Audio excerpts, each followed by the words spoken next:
What's up, everybody, and welcome to another episode of Coast to Coast Sports. My name is David Street, and I know what you're all thinking. Usually, my co-host, Matty Ice, is the one who introduces these episodes, but as you probably know by now, Matty Ice is a married man, or at least he's about to get married. So if you find it in your heart, please send prayers and good vibes to him and his wife, or about to be wife. So he will be missing for a bit, but for a good reason. He won't be missing for too long. But taking his place graciously is a friend of both mine and Maddie. And actually, I'm gonna let him introduce himself.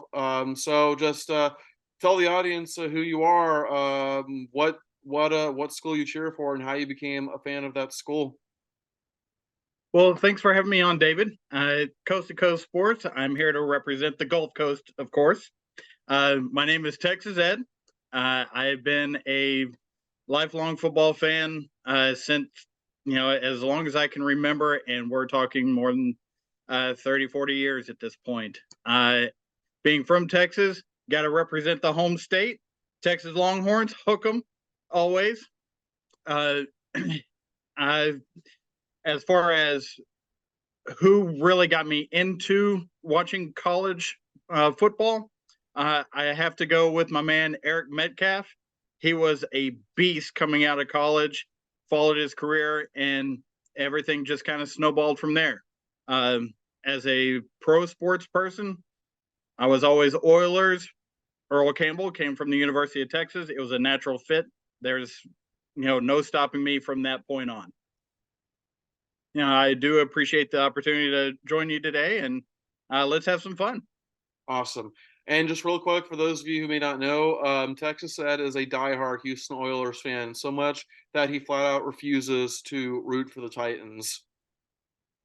That's right. The Titans, they are a separate team to me from what the Oilers are. Awesome. Well, why don't we get into this? So Florida plays South Carolina tomorrow. Last year we dominated South Carolina 38-6.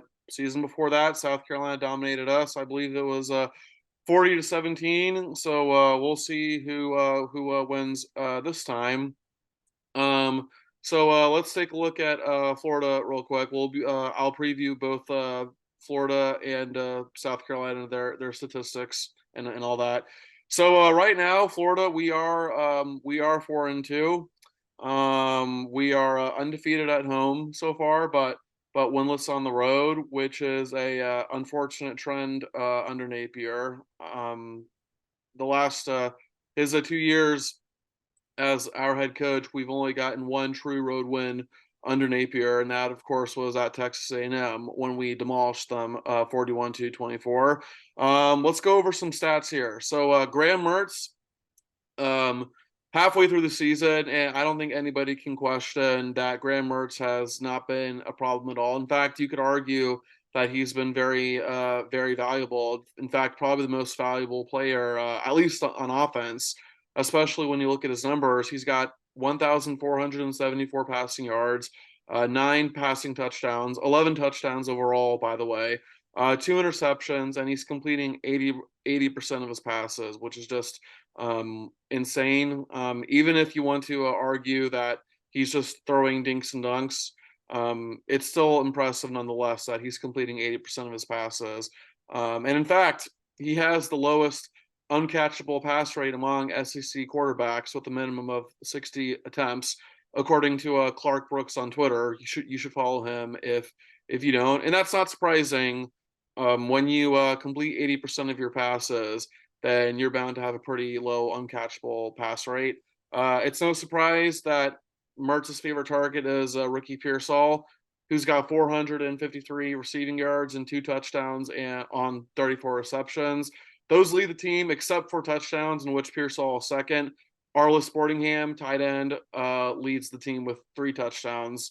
Running backs, the tight end trio, or running back trio of Montreal Johnson, Trevor Etienne, and Treon Webb have a combined 892 yards and 8 scores on the ground.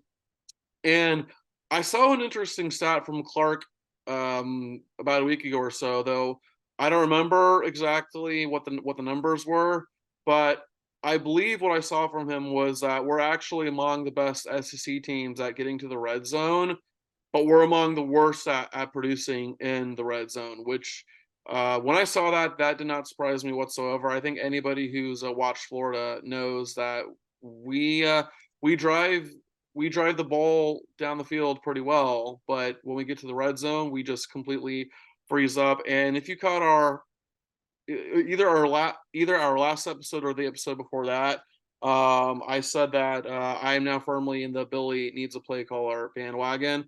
Uh, I still I still firmly believe that Billy is the guy. And from what I understand, though don't quote me on this, from what I understand, it's looking like Billy will hire an offensive coordinator after the season is over, which is a good thing. I think just Billy's a very inconsistent play caller. It's not his thing. He's good at other things, but play calling is just not his thing.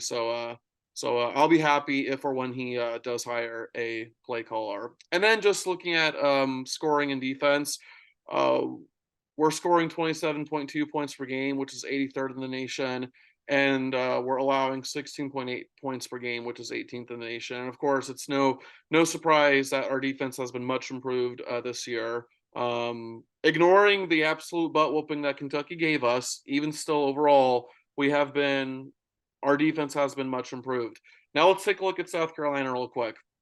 Spencer Rattler, 1,411 passing yards, 7 passing touchdowns, 9 touchdowns overall, 3 interceptions on 73% passing. He has been very good for the Gamecocks this season. Favorite target of his by far is Xavier Legette, who's got 606 receiving yards, 3 touchdowns on 32 receptions, all of which lead the team, by the way. Three leading rushers for South Carolina are Mario Anderson, Dakarian Joyner, as South Carolina fans who may tune into this. If I mispronounced that, my apologies. And then the third leading rusher is quarterback Spencer Rattler. They have a combined 413 rushing yards and 8 touchdowns. And then, by the way, Juju McDowell has an extra rushing yard or rushing touchdown there to make up all of South Carolina's rushing touchdowns, which is 9. But overall, though, South Carolina's run game is extremely ineffective. They're dead last in the SEC with 435 rushing yards. By contrast, Florida has the fifth best rushing offense in the SEC with 918 yards. South Carolina is also dead last in the SEC in rushing yards after contact average, and 12 out of 14 teams in rushing yards before contact average. So that's dead last in rushing yards after contact average and 12th out of 14 in rushing yards before contact average. And that is according to Clark Brooks, who I had mentioned earlier. And South Carolina overall is getting outscored by their opponents. They're averaging 27 points per game, which is 84th in the country. And then they're allowing 29.4 points per game, which is 96. But however, oh, and by the way, South Carolina is a 2-3 overall. But despite that, South Carolina is actually slightly favored over us. And you might be wondering, well, hold up. Florida actually has a winning record. They're actually outscoring their opponents on average. So how on earth are we the underdogs here? Well, it's quite simple. If you had been listening earlier, I said that we're undefeated at home, but we're winless on the road. And in fact, we're winless on the road under Billy Napier, except for the Texas A&M game. We have truly been a Jekyll and Hyde team under Napier. Like we're Jekyll at home, we do great at home. In fact, I got the numbers here. At home, we're outscoring this season. By the way, we're outscoring our opponents by an average margin of 35-11, but on the road, we're being outscored by an average margin of 29-13. And also keep in mind that the games where we allow at least 20 points, they've been on the road. So there's a reason why Florida is the underdog here, even though we have the winning record, even though statistically we are the better team. You also can't ignore the trend here that we have sucked on the road, to be frank. So, but it'll be interesting to see what happens tomorrow. Texas said, if you've got any thoughts on that game tomorrow. I do. I wanted to ask you a question about the intangibles of Spencer Rattler going against the Florida's defense. Where do you see that falling, considering the growth that he's had as a quarterback in his last year of eligibility against the secondary that you have right now? Well, I think when you compare Spencer Adler right now to where he was in the beginning, not the beginning of South Carolina, I mean the beginning of his college career when he was at Oklahoma, because you remember like this was a cocky, know-it-all, arrogant kid who got benched for Caleb Williams. Like he got benched in a very quarterback friendly offense. I mean, then again, Caleb Williams is the best quarterback in the country, so hard to say that Lincoln Riley made a mistake there. Obviously, he didn't.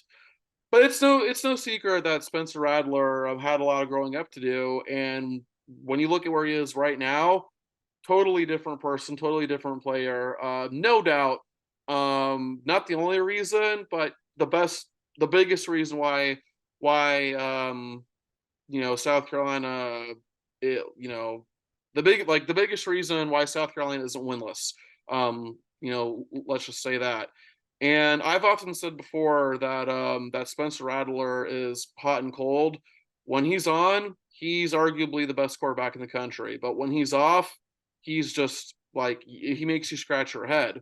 And last year, fortunately, we got bad Spencer Rattler. But unfortunately for us, I think we're going to get good Spencer Rattler tomorrow. I do think that Spencer is going to. I don't know if I would say go off, but I do think he'll do enough to beat us tomorrow.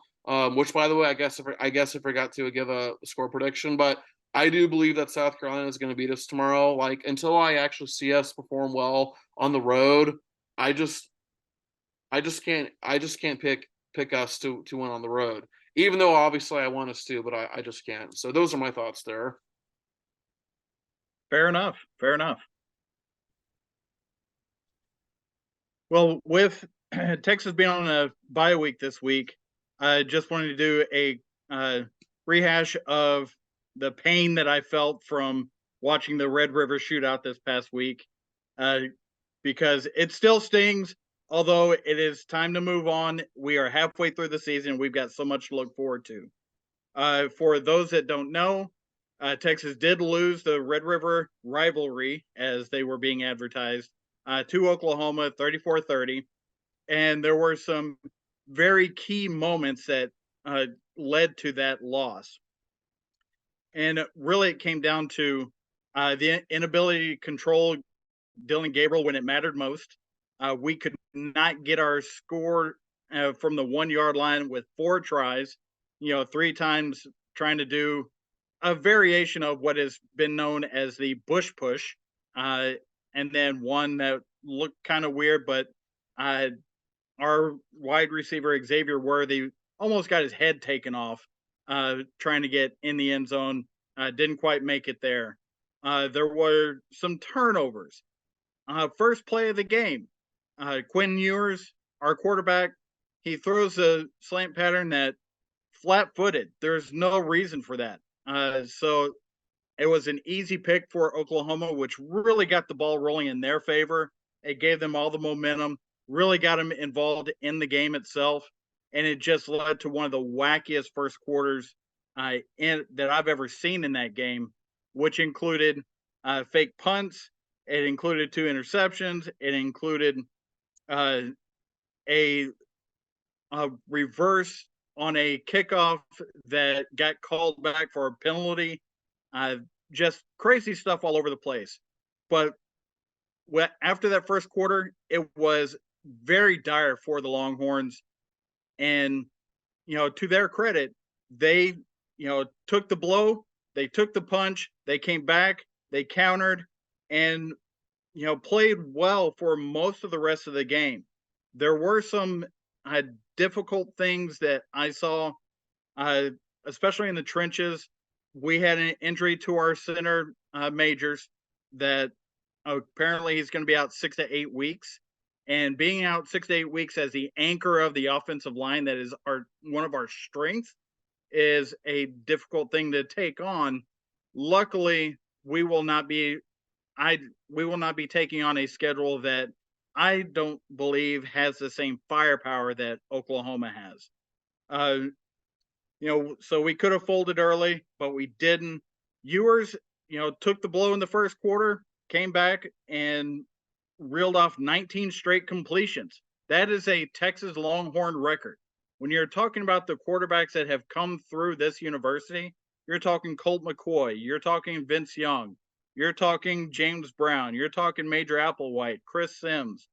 There are a lot of good quarterbacks that have come through, and Quinn Ewers set our all-time consecutive pass completion rate this past weekend. So that was a great answer to what happened to us in that first quarter. But in the end, both of these teams are going to meet again in the Big 12 championship game. That game is going to be in Arlington at the end of this conference season and in my opinion, to see who goes to the college football playoff. So there's still everything that we want out there for us to go get. We just got to take the blow and come back just like that in the first quarter of that game. And one thing I will point out when it comes to the strength of the rest of the Big 12 and the Big 12 schedule that we have, without Texas or OU, the Big 12 has only one ranked team, and it's a team Texas has already beaten. That's Kansas. And Kansas is ranked on the shoulders of their dynamic quarterback, Jalen Daniels. He was out for the game that he played with us, but he looks to be back and just as good as he's been all season. So with only one other ranked team in the conference, the rest of the schedule, I'm not going to say is easy. I'm going to say it's lesser than what it could have been. So it does look good for that rematch to happen in Arlington at the end of this conference season, and we're looking forward to it all the way. Now, to transition that to what we are getting prepared for after this week in the bye week, we will be facing the Houston Cougars, which, if y'all didn't see it last night, I've seen probably 25 times on Twitter today. The end of that game where the Cougars won on a last second Hail Mary with 12 seconds left on the clock due to some poor special teams clock management on West Virginia's part, whom they beat 41-39. Donovan Smith, Houston's quarterback, he completed his last 16 passes, including that Hail Mary, after starting 5 for 11. That's an answer. That is confidence. That is having the team come behind you as their leader, and they are going to have a lot of confidence coming to play Texas. However, all the confidence in the world, in my opinion, is not going to beat the talent that the Longhorns are bringing to them. So that loss by West Virginia to Houston actually helps the Longhorns, though, because West Virginia was tied for the lead in the Big 12, and that having them lose to Houston last night actually clears a path. So as long as Oklahoma and Texas win out, it will be a Red River rematch. I'm sure Texas fans wanted to go undefeated, and it sucks that they can't do that now. But they're still in great position to go 11-1, because when you look at the rest of that schedule, it's not exactly murderer's row. And you talk about Oklahoma, and yeah, you guys are in great position to meet up with each other again, because no doubt, like, barring anything crazy happening, it's so obvious that it's going to be Oklahoma and Texas meeting in the Big 12 championship game. A win that you guys definitely need, because if you lose this, let's be honest, the committee is not going to allow a two-loss team into the playoffs unless literally every other team has at least 2 losses. But I think in a way, I think you could argue that this loss to Oklahoma was a blessing in disguise, because the things about losses, they suck in the moment, but they allow you to make the proper adjustment. And of course, if you guys end up beating Oklahoma in the rematch, then you can say, well, you guys beat us in the regular season, but we actually beat you when when it mattered the most. But obviously, we know that Texas is not playing tomorrow. But Ed, are there any other games that you are interested in that you want to talk about? I there are a tremendous slate of top 25 games. Those all are in the Power Five. There's actually a game in the G5 level that I am super interested in seeing, and that's going to be the Wyoming Cowboys going to the Air Force Falcons.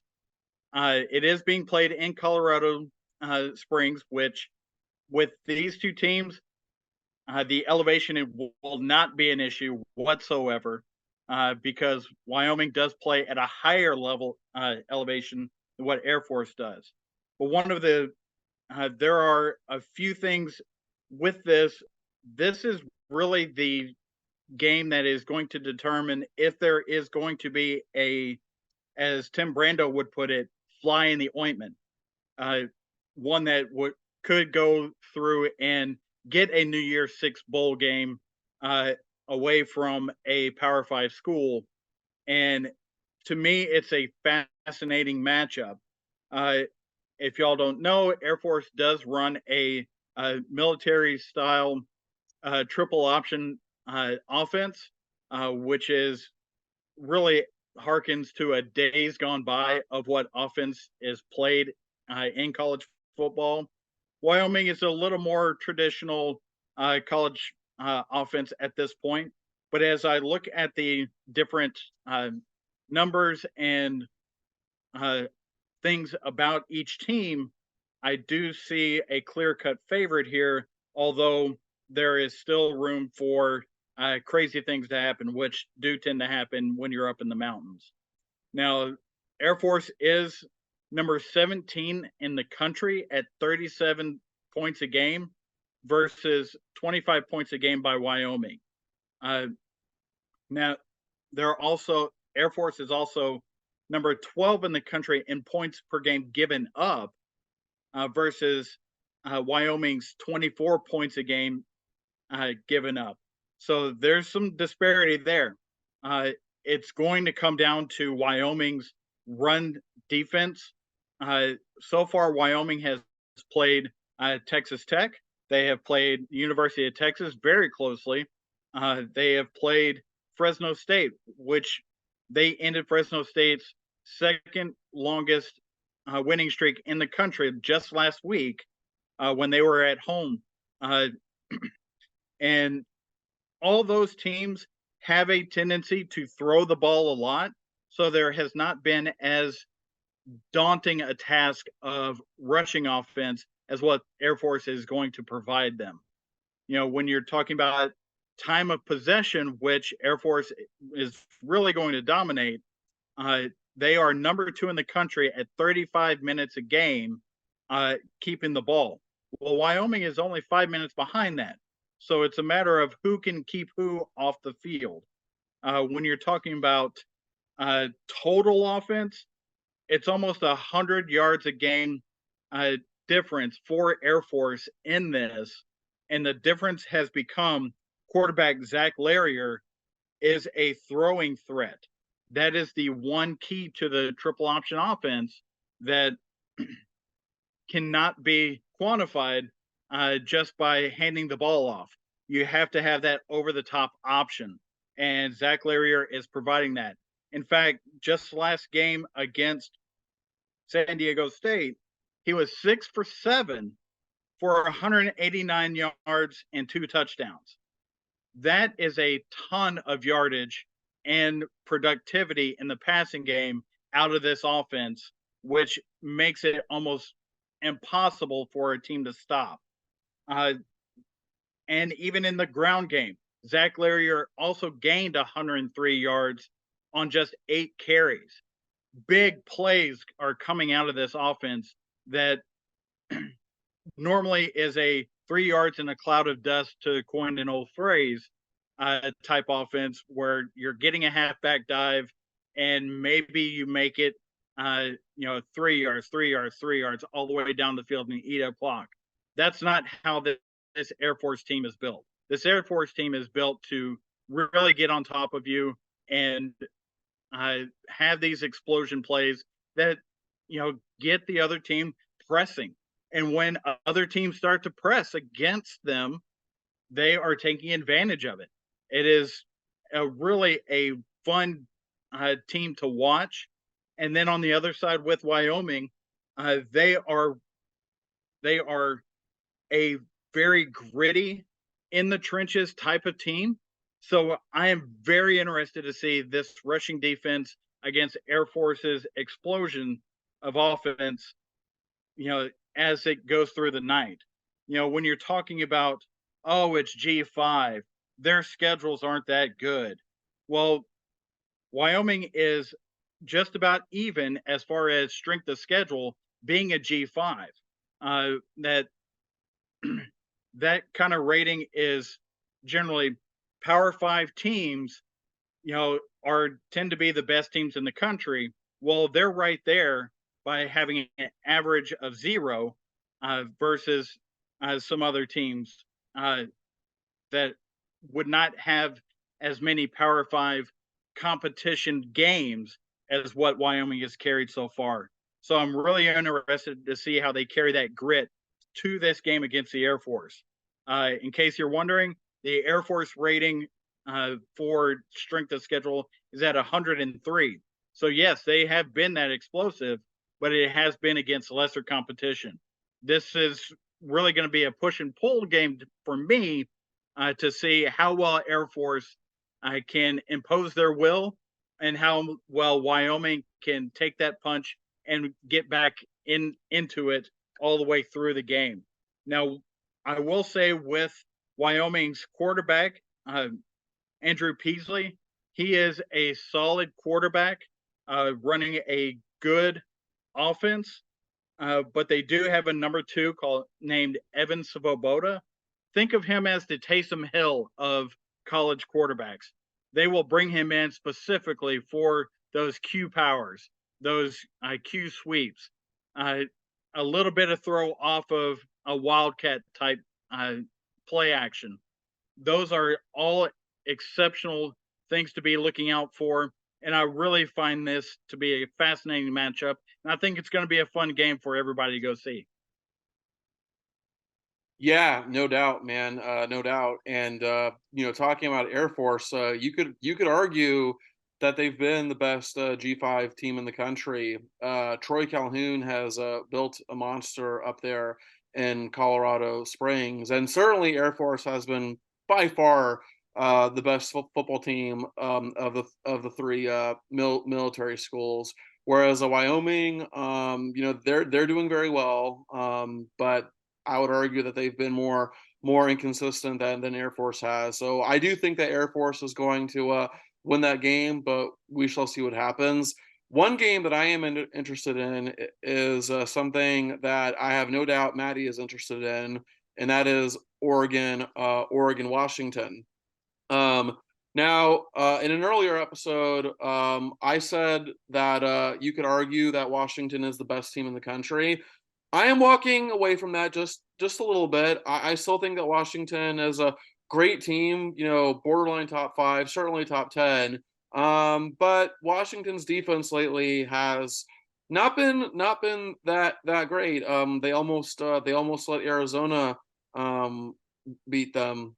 No offense to Arizona, but even that being said, Michael Penix Jr. is a beast and one of the best quarterbacks in the country, and certainly far and away the reason why Washington is a contender. Oregon, if you look at Oregon, they've been a lot more balanced.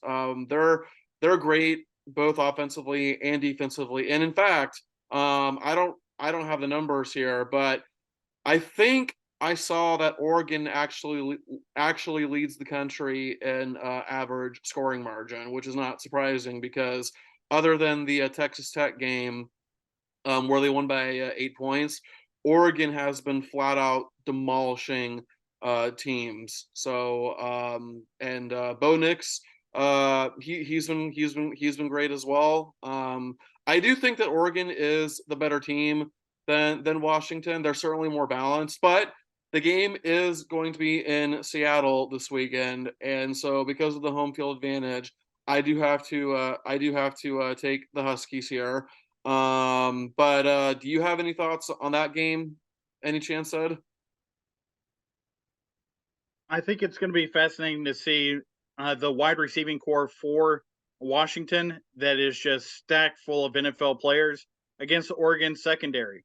You know, how long can they keep cover on these guys when Oregon's defensive line is getting in Michael Penix's face? We don't know what the offensive line is going to do against elite competition like this for Washington. So it's going to be interesting to see where that battle inside the trenches is going to happen.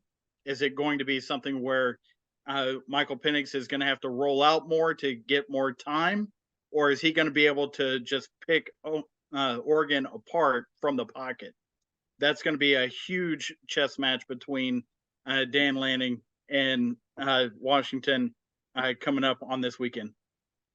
Yeah, absolutely. And then one more game that I want to preview myself is the game between LSU and Auburn. So battle of the Tigers here. So beginning of the season, LSU was ranked fifth in the country and a heavy favorite to both win the SEC, make the playoffs, and possibly win the championship. Unfortunately, that does not look like that's the case. Now, LSU's offense, no doubt, is championship worthy, and I think you could argue that LSU's offense is the best in the country. The problem, though, is that LSU's defense has been absolute trash. Like, just no doubt, one of the worst units in the entire country. And it's not we're not accustomed to seeing LSU defenses this bad. It is absolutely shocking how bad LSU's defense has been. But they are still 4-2. They are 4-2, and they are ranked. But unfortunately for LSU, it does not look like they are going to go to the playoffs. They might still win the SEC because the SEC, other than Georgia, the SEC has been very up and down.